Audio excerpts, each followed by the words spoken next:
Hello everyone, welcome back to another video on how to fix online. In today's video, I am going to show you how to fix login problems with Epic Games account.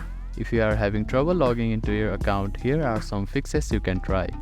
The first thing to do is to check that you have a stable internet connection, either through Wi-Fi or cellular data. Then try logging in again. Also make sure that you are typing your information correctly.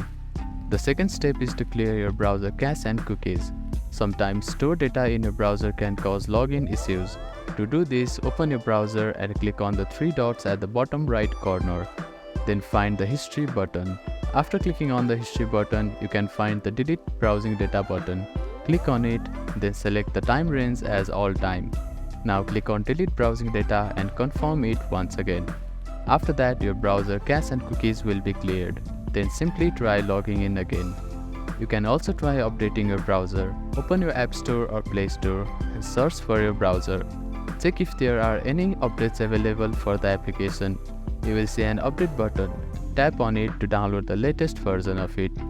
If the issue still persists, try accessing the login page using a different web browser or device.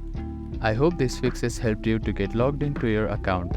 If none of the above steps resolve the issue, reach out to the Epic Games customer support for assistance. They may be able to provide further troubleshooting steps and help you solve your problem. If you have any questions, please let me know in the comments below. Do not forget to like and subscribe for more helpful tips and tutorials. Thank you for watching.